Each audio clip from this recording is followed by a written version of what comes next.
Hello दोस्तों, नमस्कार। मैं नीतीश चंद्रा। कैसे हैं आप लोग? एक बार पुनः मैं आपके समक्ष उपस्थित हुआ हूं करंट अफेयर्स की इस विशेष कड़ी में, जिसमें हम लोग प्रतिदिन रुक्मिणी प्रकाशन के करंट अफेयर्स के पुस्तक के ऑब्जेक्टिव सेट्स में एक सेट पर बात करते हैं। और आज का हमारा सेट है सेट नंबर 7। जैसा कि आप देख पा रहे हैं, ये नवंबर महीने की रुक्मिणी प्रकाशन की करंट अफेयर्स की पुस्तक है और ये 28 नवंबर तक अपडेट है और यह वार्षिक अंक के तौर पर आपके समक्ष प्रस्तुत है आपकी सफलता को सुनिश्चित करने के लिए।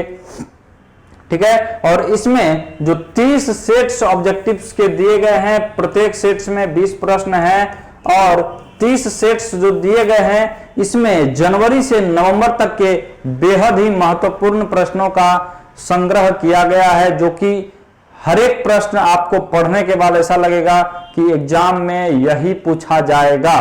ठीक है, तो ऐसे महत्वपूर्ण प्रश्नों के संग्रह के रूप में हमने इस पुस्तक को तैयार किया है और आपके आगामी सभी परीक्षाओं में करंट अफेयर्स की अहम भूमिका को देखते हुए ये आपके लिए वरदान साबित होगा। तो चलिए बिना वक्त गवाए शुरू करते हैं करंट अफेयर्स के सेट नंबर 7 के 20 लाजवाब और महत्वपूर्ण प्रश्नों का डिस्कशन। और आज का हमारा सेट नंबर 7 जो है, उसका पहला प्रश्न आपके समक्ष प्रस्तुत है। पहला क्वेश्चन देख रहे होंगे, जिमैक्स 2020 के नाम से भारत एवं जापान के मध्य समुद्री सेल्फ डिफेंस फोर्स का 3 दिवसीय नौसैनिक अभ्यास सितंबर में कहां संपन्न हुआ? क्या पूछ रहा है कि जिमैक्स 2020 का आयोजन कहां हुआ? सीधा सा ये प्रश्न है। ठीक है, तो जैसा कि इसके नाम से पता चलता है और जैसा कि मैं हर युद्धाभ्यास को आपको बताता हूं सरल तरीके से याद रखने के लिए, ठीक उसी प्रकार इसको भी देखेंगे। तो यहां J4 क्या होगा? जापान होगा। J4 क्या होगा? जापान होगा। I4 क्या होगा? इंडिया होगा। I4 क्या होगा? इंडिया होगा। M4 मिलिट्री होगा। M4 क्या होगा? मिलिट्री होगा। और EX का मतलब एक्सरसाइज होगा। क्या होगा? एक्सरसाइज होगा, मतलब अभ्यास होगा। ठीक है, तो जापान और भारत के बीच मिलिट्री एक्सरसाइज नौसैनिक अभ्यास के रूप में आयोजित हुआ अरब सागर में। कहां आयोजित हुआ? उत्तरी अरब सागर में आयोजित हुआ। इसमें उत्तरी जोड़ दीजिए, अगर आप जोड़ सकते हैं तो जोड़ लीजिए। उत्तरी अरब सागर में ये आयोजित हुआ भारत और जापान के बीच। जिमैक्स का ये चौथा संस्करण था। 2020 में जो इसका आयोजन हुआ, क्या संस्करण था? चौथा संस्करण था, 4th एडिशन हुआ। ठीक है, ये क्लियर हो गया होगा आपका क्वेश्चन। टू द पॉइंट हम लोग बात करेंगे, बिना इधर उधर की बातें की, एकदम क्वेश्चन पर टू द पॉइंट, इधर उधर की बातें न करके सीधी बात, नो बकवास। चलिए क्वेश्चन नंबर 2 की तरफ बढ़ते हैं हम लोग। क्वेश्चन नंबर 2 भी देखिएगा, हमारा बड़ा ही महत्वपूर्ण है। टीचर्स लीडिंग इन क्राइसिस री imagining the future. Teachers leading in crisis री इमेजिनिंग द फ्यूचर, यह थीम किस दिवस का है जो 2020 में मनाया गया? तो 2020 में मनाया गया किस दिवस का ये थीम है? भारतीय शिक्षक विश्व शिक्षक दिवस का है। किस दिवस का है? विश्व शिक्षक दिवस का है। तो दोस्तों, विश्व शिक्षक दिवस किस तिथि को मनाया जाता है? विश्व शिक्षक दिवस 5 अक्टूबर को मनाया जाता है। किस तिथि को मनाया जाता है? 5 अक्टूबर को मनाया जाता है। देखिएगा, भारतीय शिक्षक दिवस पूछा गया है, तो भारतीय शिक्षक दिवस भी 5 तारीख को ही मनाया जाता है, लेकिन ये 5 अक्टूबर होता है। यहां क्या होता है? 5 सितंबर को भारतीय शिक्षक दिवस मनाया जाता है। किनकी जयंती के अवसर पर? भारत के पहले उपराष्ट्रपति सर्वपल्ली राधाकृष्णन की जयंती के उपलक्ष्य में विश्व शिक्षा दिवस। शिक्षक और शिक्षा, इन दोनों वर्ड में आपको डिफरेंस करना होगा, अंतर करना होगा, नहीं तो आपके क्वेश्चंस गलत हो सकते हैं। तो विश्व शिक्षा दिवस कब मनाया जाता है? 24 जनवरी को मनाया जाता है। कब मनाया जाता है? 24 जनवरी को मनाया जाता है। अब यूनेस्को दिवस, यूनेस्को का कोई वैसा दिवस तो नहीं होता है, लेकिन यूनेस्को दिवस तो नहीं है, लेकिन यूनेस्को के द्वारा 18 अप्रैल को विश्व विरासत दिवस मनाया जाता है। कौन सा दिवस? विश्व विरासत दिवस मनाया जाता है। ठीक है, विश्व विरासत दिवस मनाया जाता है। चलिए अगले क्वेश्चन की तरफ बढ़ते हैं। क्वेश्चन नंबर 3 देखिएगा। सितंबर 2020 में शेखर बसु का निधन हो गया। किनका निधन हो गया? शेखर बसु का। वे किस क्षेत्र से संबंध रखते थे? तो शेखर बसु का निधन 24 सितंबर 2020 ईस्वी को, कब? 24 सितंबर 2020 को निधन हो गया इनका। किस कारण से भाई? तो कोरोना के कारण से। जैसा कि आप जानते हैं पूरी दुनिया कोरोना महामारी से त्रस्त है, त्राहिमाम है। ऐसे ही समय में भारत भी इससे अछूता नहीं है और भारत के भी कई महान विभूतियों ने इस कोरोना के आगे अपनी प्राणों की आहुतियां दे दी। कई लोगों को कोरोना ने हमारे बीच से दूर कर दिया। उसी में एक जाने माने नाभिक परमाणु वैज्ञानिक शेखर बसु का भी निधन हो गया। ये परमाणु ऊर्जा आयोग के अध्यक्ष रह चुके थे। ये परमाणु ऊर्जा आयोग के अध्यक्ष के रूप में कार्य कर चुके हैं।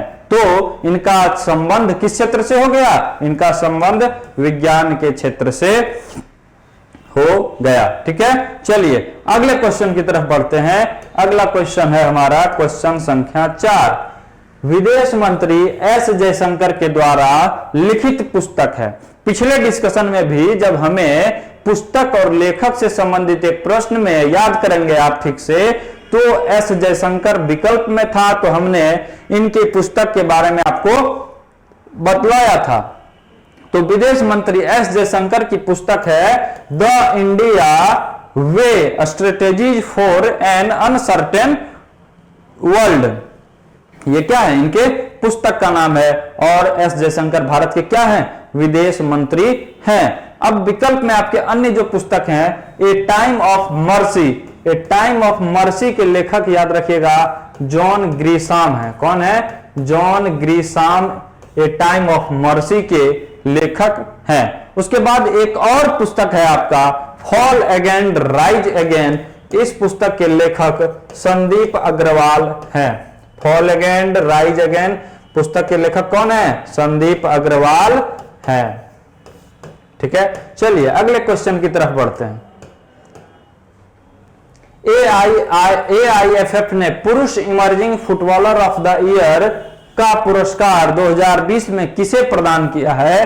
तो यह क्वेश्चन, इससे जुड़ा हुआ क्वेश्चन भी हमने पिछले डिस्कशन में आपको बतलाया था, जहां कि आपको पुरुष मेंस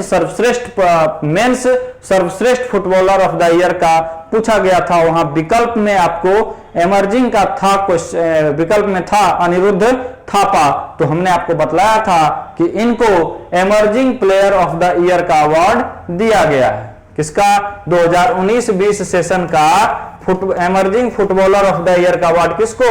अनिरुद्ध थापा को दिया गया। और एम अजित कुमार या एल अजित कुमार के बारे में भी हमने आपको बतलाया था कि अजित कुमार को best referee of the year, किसका? Best football referee of the year का अवार्ड दिया गया था। ठीक है, और वी पैरामुथु को असिस्टेंट बेस्ट रेफरी का अवार्ड दिया गया था। किसको? वी पैरामुथु को। और गुरप्रीत सिंह संधू को men's footballer of the year और संजू यादव को women footballer of the year का पुरस्कार दिया गया था। ठीक है, चलिए अगले क्वेश्चन की तरफ बढ़ते हैं। क्वेश्चन नंबर 6 है, स्वच्छ भारत पुरस्कार 2020 में सर्वश्रेष्ठ ग्राम पंचायत का पुरस्कार किसे प्राप्त है? तो सबसे पहले ध्यान आपको यह रखना है कि स्वच्छ भारत पुरस्कार और स्वच्छता सर्वेक्षण रिपोर्ट दोनों दो चीजें हैं। स्वच्छता सर्वेक्षण और स्वच्छ भारत पुरस्कार दोनों दो चीजें हैं, इन्हें आप मिक्स नहीं करेंगे, नहीं तो आपको दिक्कत हो सकती है। संबंध दोनों का स्वच्छता से भले ही है, लेकिन स्वच्छता सर्वेक्षण की बात करें तो उसमें इंदौर लगातार चौथे वर्ष सबसे स्वच्छ शहर रहा। गुजरात का सूरत दूसरा सबसे स्वच्छ शहर रहा। 10 लाख से अधिक जनसंख्या वाले शहरों में पटना सबसे गंदा शहर रहा और 10 लाख से कम जनसंख्या वाले शहरों में गया सबसे गंदा शहर रहा। अब बात कर लें स्वच्छ भारत पुरस्कार 2020 की, तो इसमें सबसे बेस्ट राज्य, सर्वश्रेष्ठ राज्य का जो पुरस्कार दिया गया, सर्वश्रेष्ठ राज्य का पुरस्कार किस राज्य को? गुजरात को प्राप्त हुआ। किस राज्य को प्राप्त हुआ? गुजरात को प्राप्त हुआ। अब सबसे बेस्ट जिले की बात करें, सबसे बेस्ट जिले की बात करें तो जिला में तिरुनेलवेली, तमिलनाडु का एक जिला है, तिरुनेलवेली को बेस्ट जिला का पुरस्कार दिया गया स्वच्छ भारत का। अब सर्वश्रेष्ठ ब्लॉक यानी प्रखंड, सबसे अच्छे प्रखंड की बात करें तो खाचरौद उज्जैन मध्य प्रदेश में है, इसको बेस्ट ब्लॉक यानी प्रखंड, सबसे अच्छे प्रखंड का अवार्ड दिया गया। और ग्राम पंचायत आपका पूछा गया, क्या पूछा गया? ग्राम पंचायत, तो चिन्नावुर सलेम को बेस्ट ग्राम पंचायत का स्वच्छ भारत पुरस्कार दिया गया। ये क्लियर हो गया होगा आपका। चलिए अगले क्वेश्चन की तरफ बढ़ते हैं। क्वेश्चन नंबर 7 है, क्वाड देशों की विदेश मंत्री की बैठक कब हुई? अक्टूबर 2020 में हुई। क्वाड देशों की, इसी में देखिएगा आपको क्वाड का मतलब ही हो गया 4 देशों का। कितने देशों का? 4 देशों का। तो क्वाड देशों की विदेश मंत्री की बैठक अक्टूबर 2020 में कहां आयोजित हुई? तो जापान में आयोजित हुई। कहां आयोजित हुई? जापान में। और इन क्वाड देशों में शामिल कौन कौन से देश हैं? तो अपना भारत है, अमेरिका भी है, जापान भी है और ऑस्ट्रेलिया भी है। यानी चारों जो भी विकल्प में हैं वो सभी क्वाड देशों का ही सदस्य है। इन्हीं 4 देशों के बीच अक्टूबर 2020 में विदेश मंत्रियों की बैठक कहां हुई? जापान में, जिसमें भारत के विदेश मंत्री एस जयशंकर ने भी भाग लिया। ठीक है, अब इसके बारे में ये आप याद रख सकते हैं क्वाड देश के बारे में कि भारत की ओर से विदेश मंत्री किसने भाग लिया? एस जयशंकर ने भाग लिया। और इस चर्चा के दौरान, इस कार्यक्रम में जो इस बैठक हुआ, इस बैठक में आपका चीन के प्रभाव को कम करने पर चर्चा हुई। किसके? चीन का प्रभाव को कम करने पर चर्चा हुई। चीन के प्रभाव को कम करने पर, चीन के प्रभाव को कम करने पर चर्चा हुई। ठीक है, क्योंकि आप जानते हैं चीन अपना दबदबा पूरे विश्व के देशों पर कायम करना चाहता है, वैश्विक अर्थव्यवस्था में अपना दबदबा, अपना रुतबा कायम करना चाहता है। उन्हीं मुद्दों पर उसके प्रभाव को कम करने के लिए इन देशों के बीच क्या हुई? बैठक हुई। चलिए क्वेश्चन नंबर 8, विश्व की सबसे बड़ी जिंक स्मेल्टर परियोजना की स्थापना करने की घोषणा अक्टूबर 2020 में की गई। यह परियोजना कहां स्थापित होगा? तो विश्व की सबसे बड़ी जिंक स्मेल्टर परियोजना, विश्व की सबसे बड़ी जिंक स्मेल्टर परियोजना कहां आयोजित की गई? तो गुजरात राज्य में। कहां आयोजित की गई? गुजरात राज्य में आयोजित की गई। किस राज्य में? गुजरात राज्य में आयोजित की गई। और याद रखिएगा कि यह जिंक स्मेल्टर परियोजना वेदांत समूह, किस कंपनी की? वेदांत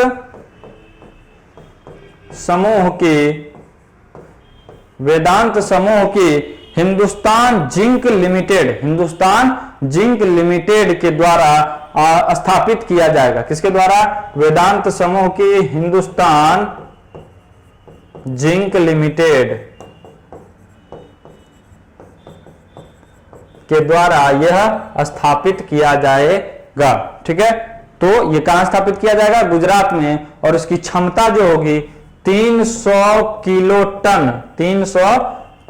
टन प्रति वर्ष। इसकी क्षमता क्या होगी? 300 किलो टन प्रति वर्ष। और इससे यह संभावना जताई जा रही है कि गुजरात राज्य के आदिवासी समूह के युवाओं को इसमें बड़े पैमाने पर रोजगार मिलेगा। ठीक है, तो बढ़ते हैं अगले क्वेश्चन की तरफ। क्वेश्चन नंबर 9, भारत आने वाले चीनी निवेशों के परीक्षण हेतु एक निगरानी समिति का गठन किया गया है। इस समिति के अध्यक्ष कौन हैं? तो भारत के गृह सचिव रह चुके अजय कुमार भल्ला, भारत के गृह सचिव रह चुके अजय कुमार भल्ला इस समिति के क्या हैं, अध्यक्ष हैं। किस समिति के, तो चीनी निवेश, भारत आने वाले चीनी निवेशों के परीक्षण हेतु। ध्यान रखिएगा कि भारत में चीनी निवेश के 100 प्रस्तावों को, चीनी नागरिकों द्वारा या चीनी उद्योगपतियों द्वारा निवेश किए जाने के 100 निवेश प्रस्तावों को वेटिंग लिस्ट में रखा गया। कितने निवेश प्रस्तावों को, 100 निवेश प्रस्तावों को वेटिंग लिस्ट में रखा गया है। और उन्हीं मुद्दों पर निगरानी हेतु अजय कुमार भल्ला की अध्यक्षता में एक समिति का गठन किया गया है। आपके विकल्प में दिख रहा होगा एवा मुर्टो, क्या है, एवा मुर्टो। इनको याद रखिएगा कि जलवायु परिवर्तन और मानवाधिकार सम्मेलन, मानवाधिकारों के विषय में सक्रिय अभियान चलाने हेतु फिनलैंड की एक दिन के प्रधानमंत्री के रूप में, फिनलैंड के एक दिन के प्रधानमंत्री के रूप में सम्मानित किया गया था। ठीक है, तो अश्विनी कुमार, ठीक है, अश्विनी कुमार याद रखिएगा, हाल ही में ये सीबीआई के पूर्व डायरेक्टर रहे थे। नागालैंड और मणिपुर के ये राज्यपाल भी रह चुके थे। कहां के, नागालैंड और मणिपुर के राज्यपाल भी रह चुके थे। और इन्होंने हाल ही में क्या कर लिया, सुसाइड कर लिया, यानी आत्महत्या कर लिया। तो ये सीबीआई के पूर्व डायरेक्टर थे, इनका निधन हो गया, यानी इन्होंने आत्महत्या कर ली। ठीक है, चलिए क्वेश्चन नंबर 10 की तरफ। नए श्रम कानून 2020 के तहत अब कितने श्रमिकों वाले उपक्रमों में छंटनी के लिए सरकार से अनुमति लेने की आवश्यकता नहीं होगी। ठीक है, नए श्रम कानून 2020 के तहत अब कितने श्रमिकों वाले उपक्रमों में छंटनी के लिए सरकार से अनुमति लेने की आवश्यकता नहीं होगी। तो पूर्व में 100, पूर्व में कितने, 100 कर्मचारी वाले संगठनों को कर्मचारियों के छंटनी हेतु सरकार से अनुमति लेने की आवश्यकता नहीं थी, परंतु अब 300 तक, कितने, 300 कर्मचारियों तक वाले संगठनों को छंटनी की कोई अनुमति नहीं है। 300 तक अगर आपके यहाँ कर्मचारी है किसी कंपनी में, तो और आप कंपनी बंद करना चाहते हैं या कर्मचारियों की छंटनी करना चाहते हैं, तो आपको किसी प्रकार के सरकार से अनुमति लेने की आवश्यकता नहीं होगी। तो नई शर्त क्या है, 300, पहले कितना था, 100। ठीक है, चलिए बढ़ते हैं अगले क्वेश्चन की तरफ।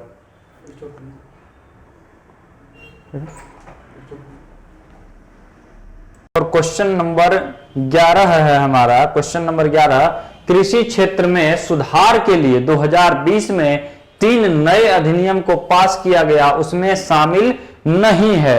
या आपने देखा होगा पिछले 2-3 महीने पहले कि कृषि सुधार से संबंधित 3 विधेयक पेश किए गए और उन 3 विधेयकों को लेकर के विरोधों का बाजार गर्म रहा, साथ ही राजनीतिक सरगर्मी भी तेज हो गई और पक्ष और विपक्ष के बीच सदन से लेकर सड़क तक तीखी नोक-झोंक भी देखने को मिली। तो इन 3 विधेयक, इसमें से 4 विकल्प दिए गए हैं, चारों विकल्पों में से आपके 3 नए अधिनियम थे, तो कौन सा अधिनियम नहीं था। तो ध्यान रखिएगा, व्यावसायिक सुरक्षा स्वास्थ्य, व्यावसायिक सुरक्षा स्वास्थ्य एवं कार्य दशाएं अधिनियम, ऐसा कोई अधिनियम 2020 में पारित नहीं किया गया है, न ही इससे पहले भी वैसा कोई विधेयक पारित हुआ। ठीक है, अब इसमें देखिएगा 3 विधेयक, बाकी तीनों विधेयक कृषि सुधार से संबंधित विधेयक पारित हुए हैं। तो इन विधेयकों में किन विधेयक के तहत क्या प्रावधान है। आवश्यक वस्तु अधिनियम, इसमें आवश्यक वस्तु अधिनियम के तहत अनाज, दाल, तिलहन, खाद्य तेल, प्याज और आलू को आवश्यक वस्तु के कैटेगरी से बाहर कर दिया गया। फिर से एक बार बोल रहा हूं, सुनिएगा ध्यान से, अनाज, दाल, तिलहन, खाद्य तेल, प्याज और आलू, इन सब पदार्थों को क्या किया गया, खाद्य पदार्थों को आवश्यक वस्तु की श्रेणी से बाहर रखा गया है। ठीक है, अब व्यावसायिक सुरक्षा एवं स्वास्थ्य व्यापार और वाणिज्य अधिनियम की बात करें तो इसके तहत ये तो ऐसा कोई अधिनियम ही नहीं। अब है अगला आपका कृषि उपज व्यापार और वाणिज्य अधिनियम। क्या है, कृषि उपज व्यापार और वाणिज्य अधिनियम। इसके तहत यह प्रावधान है कि अवरोध मुक्त, यानी किसी भी प्रकार के अवरोध के बिना आप अपनी फसल को, आप अपनी उपज को जहां चाहे वहां बेच सकते हैं। एक राज्य से दूसरे राज्य में भी ले जाकर के आप उसे बेच सकते हैं, या किसी एक मार्केट से दूसरे मार्केट में भी ले जाकर के बेच सकते हैं। इसके लिए आपको कोई अवरोध नहीं, किसी अवरोध का सामना नहीं करना पड़ेगा, यानी अवरोध मुक्त बाजार होगा। ठीक है, और आपका अंतिम जो है मूल्य आश्वासन तथा कृषि सेवाओं पर किसान समझौता अधिनियम, इसके तहत क्या प्रावधान किया गया कि किसानों को थोक विक्रेताओं से आपका जुड़ने का प्रावधान किया गया। क्या किया गया कि किसान थोक विक्रेताओं से जुड़ करके डायरेक्ट उन्हें अपना माल बेच सकते हैं, अपना फसल बेच सकते हैं। तो ये 3 अधिनियम 2020 में पारित किए गए हैं। आपका ये कौन सा, व्यावसायिक सुरक्षा स्वास्थ्य एवं कार्यदशाएं अधिनियम पारित नहीं किया गया। चलिए क्वेश्चन नंबर 12 की तरफ बढ़ते हैं। रक्षा क्षेत्र में ऑटोमेटिक रूट के तहत एफडीआई की सीमा सितंबर 2020 में कितना प्रतिशत कर दिया गया है? ठीक है, तो रक्षा क्षेत्र में ऑटोमेटिक रूट के तहत एफडीआई मतलब फॉरेन डायरेक्ट इन्वेस्टमेंट, प्रत्यक्ष विदेशी निवेश की सीमा को बढ़ाकर 49% से 74% कर दिया गया। कितना कर दिया गया? 49% से 74% कर दिया गया। फॉरेन डायरेक्ट इन्वेस्टमेंट का मतलब होता है किसी विदेशी देश के द्वारा, किसी अन्य देश के द्वारा किसी अन्य देश में निवेश करना ही प्रत्यक्ष विदेशी निवेश कहलाता है। तो रक्षा के क्षेत्र में भारत सरकार ने क्या प्रावधान किया है कि पहले 49% तक निवेश था, प्रत्यक्ष विदेशी निवेश था, इसे बढ़ा करके 74% कर दिया गया है। और किसी कंपनी या किसी संस्था पर जब किसी व्यक्ति का या किसी संस्था का 49% तक निवेश होता है तो वह विनिवेश कहलाता है। वह क्या कहलाता है? आपका विनिवेश कहलाता है। और जैसे ही हम 49% को पार करते हैं, 50% से प्लस 51% में जैसे ही शेयर बिकता है या भागीदारी दी जाती है, उसको हम निजीकरण का रूप मानते हैं। किसका रूप मानते हैं? निजीकरण का रूप मानते हैं। तो ये एक प्रकार से क्या है? रक्षा क्षेत्र का निजीकरण कर दिया गया है। आपको पता चले या ना चले, रक्षा क्षेत्र का आपका क्या है? निजीकरण हो गया। क्वेश्चन नंबर 13, दक्षिण पश्चिम मानसून 1 जून से 30 सितंबर तक सक्रिय। ठीक है, 2020 में सबसे कम वर्षा इससे कहां हुई? दक्षिण पश्चिम मानसून 2020 से सबसे कम वर्षा कहां हुई? तो याद रखिएगा कि मानसून भारत में सबसे पहले प्रवेश कहां करता है? केरल में प्रवेश करता है। और सबसे अंत में कहां जाता है? पंजाब में प्रवेश करता है। और सबसे पहले लौटता कहां से है? तो पंजाब में। और सबसे पहले अंत में कहां से लौटता है? तो केरल से लौटता है। और दक्षिण पश्चिम मानसून से इस प्रकार आप यह देखेंगे कि रॉयल सीमा का प्रदेश धान की खेती के लिए प्रसिद्ध है और ये आंध्र प्रदेश का इलाका है। ये भी कई बार क्वेश्चन पूछा गया है, रॉयल सीमा। ठीक है, तो ये आंध्र प्रदेश का इलाका सौराष्ट्र गुजरात में आता है। और बिहार कहां आता है? बिहार इस केरल और पंजाब के बीच जब आप मानचित्र को देखेंगे तो केरल और पंजाब के बीच का क्षेत्र है। यानी इन 3 क्षेत्रों में खूब वर्षा हुई, जबकि जम्मू कश्मीर तक मानसून की पहुंच डायरेक्टली नहीं होती है, इसलिए इससे सबसे कम वर्षा कहां हुई? जम्मू कश्मीर में हुई। चलिए बढ़ते हैं अगले क्वेश्चन की तरफ। क्वेश्चन नंबर 14 है, राज्यों की ease of doing business ranking में प्रथम 3 स्थान में शामिल नहीं है। ठीक है, राज्यों की ease of doing business. Ease of doing business का मतलब होता है कि किस राज्य में व्यापारियों के या उद्योगपतियों के व्यापार करने हेतु कितना अच्छा माहौल है। यानी व्यापार हेतु अनुकूलतम माहौल जहां होगा वह ईज ऑफ डूइंग में क्या होगा? सबसे ज्यादा आगे होगा या नंबर 1 रैंक पर होगा। तो इसमें सबसे प्रथम स्थान पर जो राज्य है वह कौन सा राज्य है? आंध्र प्रदेश। दूसरे स्थान पर जो राज्य है वह है उत्तर प्रदेश। और तीसरे स्थान पर जो राज्य है वह है तेलंगाना। नंबर 1 दूसरे स्थान पर, तीसरे स्थान पर। तो 3 में शामिल नहीं है कौन? तमिलनाडु। ठीक है, इसमें बिहार का रैंक याद रखिएगा, बिहार का रैंक इसमें 26वां है। क्या है? 26वां है। चलिए बढ़ते हैं अगले क्वेश्चन की तरफ। फोर्ब्स इंडिया के द्वारा जारी भारत के 100 सबसे धनी व्यक्ति में प्रथम 5 में कौन शामिल नहीं है? प्रथम 5 व्यक्ति में जो अमीर हैं, लोगों की सूची में हैं, उनमें किनका नाम शामिल नहीं है? तो चलिए सबसे ज्यादा अमीर कौन है ये देख लेते हैं। सबसे ज्यादा अमीर कौन है फोर्ब्स इंडिया के अनुसार? मुकेश अंबानी नंबर 1 स्थान पर है। कौन है? मुकेश अंबानी। और मुकेश अंबानी की संपत्ति है 88.7 अरब डॉलर। कितना? 88.7 अरब डॉलर। ठीक है, ये मुकेश अंबानी की संपत्ति है। दूसरे स्थान पर कौन है? तो दूसरे स्थान पर गौतम अडानी है। और गौतम अडानी की संपत्ति है गौतम अडानी की संपत्ति है 25 अरब डॉलर के आसपास, 25.2 अरब डॉलर के आसपास। कितनी? 25.2 अरब डॉलर के आसपास है। ठीक है, अब तीसरे नंबर पर देखिएगा तो तीसरे स्थान पर HCL टेक्नोलॉजी के मालिक हैं, HCL टेक्नोलॉजी के मालिक हैं शिव नाडर। HCL टेक्नोलॉजी की हालांकि इन्होंने मालिकाना हक अपनी बेटी रोशनी नाडर को सौंप दिया है। तो तीसरे स्थान पर ये हैं, अमीरों की सूची में शिव नाडर कितवें स्थान पर? तीसरे स्थान पर हैं। ठीक है, और अब आपका राधा कृष्ण दमानी और उदय कोटक बच गया विकल्प के अनुसार। तो राधा कृष्ण दमानी डी मार्ट के, किसके? डी मार्ट के, ये इनकी कंपनी का नाम है डी मार्ट। क्या नाम है? डी मार्ट इनकी कंपनी का नाम है और इनकी संपत्ति 15.4 अरब डॉलर है। क्या है? 15.4 अरब डॉलर है और ये चौथे स्थान पर है। कितवें स्थान पर है? चौथे स्थान पर हैं। अब आपके उदय कोटक बच जाते हैं। उदय कोटक की संपत्ति 11.3 अरब डॉलर है और ये इस सूची में 8वें स्थान पर हैं। ठीक है, उदय कोटक जो कोटक महिंद्रा बैंक के प्रमुख हैं, इनकी इस सूची में क्या स्थान है? यानी ये भारत के 8वें सबसे अमीर व्यक्ति हैं। तो कह रहा है टॉप 5 में शामिल कौन नहीं है? उदय कोटक नहीं है। चलिए, टेलीग्राम पर आप लोग टेलीग्राम चैनल को हमारा ज्वाइन कर लें। हमारे टेलीग्राम चैनल को ज्वाइन करने से आपको जो भी सेट्स के PDF होंगे वो आपको यहाँ अवेलेबल हो जाएंगे। तो रुक्मिणी प्रकाशन लाइव के नाम से टेलीग्राम चैनल है हमारा, इसे आप निश्चित ही ज्वाइन कर लें। चलिए बढ़ते हैं अगले क्वेश्चन की तरफ। Question number 16।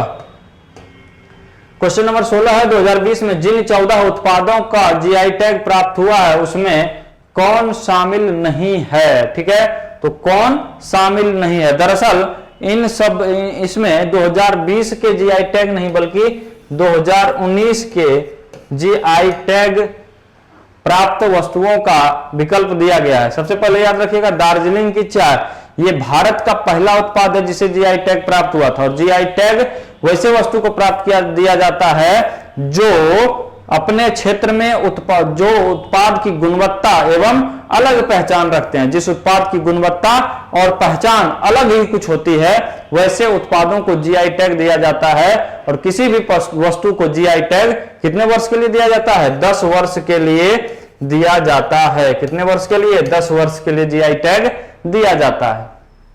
तो कह रहा है कि 2019 तक कर दीजिए इसको। 2019 तक अगर आपके पास बुक है तो इसे आप कर लें थोड़ा सा। 2019 तक जिन 14 उत्पादों को GI टैग दिया गया उसमें शामिल नहीं है। तो उसमें कौन शामिल नहीं है? तो ध्यान रखिएगा कि भागलपुर के तसर सिल्क को GI टैग नहीं प्राप्त हुआ है। भागलपुर के तसर सिल्क को GI टैग नहीं प्राप्त हुआ। चंदेरी की साड़ी और आपका अन्य जो विकल्प है मलिहाबादी आम, इन दोनों को 2019 में, चंदेरी की साड़ी और मलिहाबादी आम को कब? 2019 में GI टैग प्राप्त हो चुका है। ठीक है, और दार्जिलिंग की चाय फर्स्ट उत्पाद है, पहला उत्पाद है जिसे GI टैग का दर्जा प्राप्त हुआ था। ठीक है, चलिए बढ़ते हैं अगले क्वेश्चन की तरफ। Question number 17। अमेरिकी पत्रिका टाइम ने विश्व के 100 प्रभावशाली व्यक्ति की सूची में 11वीं बार बराक ओबामा के बाद किसे शामिल किया गया है? ठीक है, अमेरिकी पत्रिका टाइम के अनुसार, किसके अनुसार? टाइम के अनुसार 100 प्रभावशाली लोगों की सूची में किसे 11वीं बार, बराक ओबामा के बाद 11वीं बार शामिल किया गया है? तो वो है कौन? चीन के राष्ट्रपति शी जिनपिंग। इनको बराक ओबामा के बाद, बराक ओबामा को इनसे पहले 11वीं बार शामिल किया जा चुका है 11 बार टाइम पत्रिका में प्रभावशाली लोगों की सूची में। तो इस बार जिनपिंग को भी 11वीं बार टाइम पत्रिका के प्रभावशाली लोगों की सूची में स्थान दिया गया है। भारत की ओर से याद रखिएगा, भारत की ओर से 5 लोगों को 100 प्रभावशाली लोगों की सूची में रखा गया है। भारत के प्रधानमंत्री नरेंद्र मोदी को, अभिनेता आयुष्मान खुराना को, शाहीन बाग धरने में प्रसिद्ध हुई एक बूढ़ी महिला बिल्किस को, आपका एक रविंदर गुप्ता है, रविंदर गुप्ता को, और सुंदर पिचाई को, गूगल के सीईओ सुंदर पिचाई, इन 5 भारतीयों को क्या किया गया, 100 प्रभावशाली लोगों की सूची में शामिल किया गया।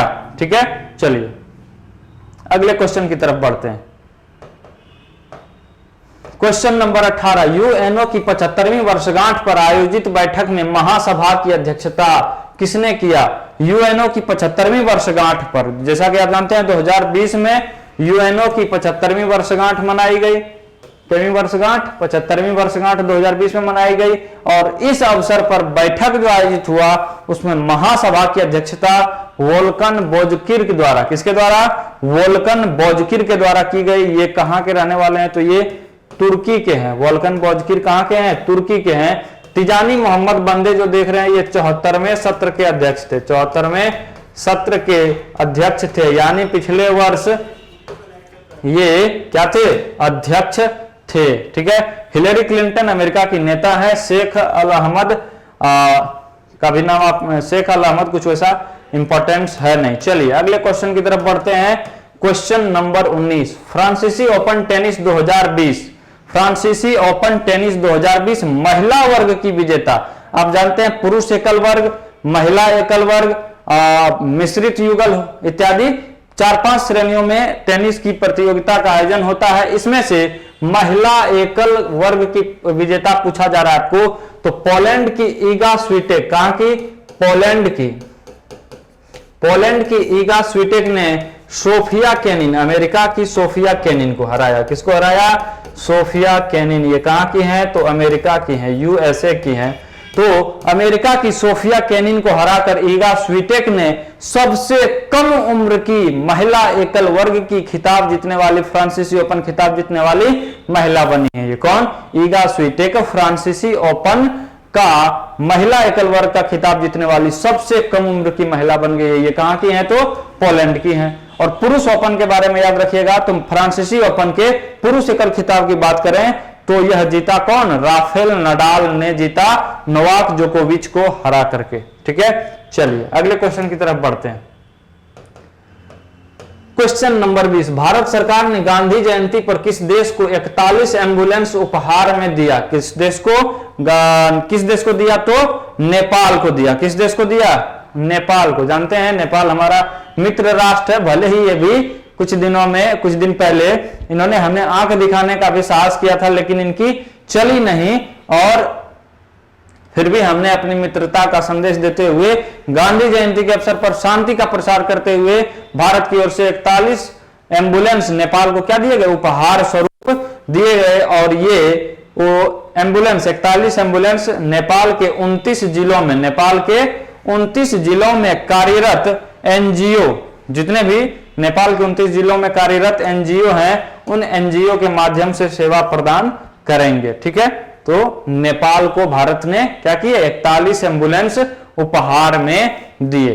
तो ये सेट नंबर 7 के करंट अफेयर्स के रुक्मिणी प्रकाशन की पुस्तक के ऑब्जेक्टिव्स के सेट नंबर 7 के 20 प्रश्नों पर हमने आज आपके समक्ष चर्चा किया। ये प्रश्न आपके एग्जाम्स के दृष्टिकोण से आपको निश्चित ही महत्वपूर्ण लगे होंगे और आपने इसे खूब एंजॉय किया होगा। डिस्कशन हो या क्वेश्चन प्रैक्टिस की बात हो, आपने खूब एंजॉय किया होगा। साथ ही साथ रुक्मिणी प्रकाशन के पुस्तक को भी पढ़कर आपको बहुत मजा आ रहा होगा, बहुत आनंद आ रहा होगा, और इस पुस्तक की सहायता से आप अपनी तैयारी को एक नया आयाम प्रदान कर पा रहे होंगे। कल पुनः मिलेंगे आपसे इसी उम्मीद, विश्वास और भरोसे के साथ।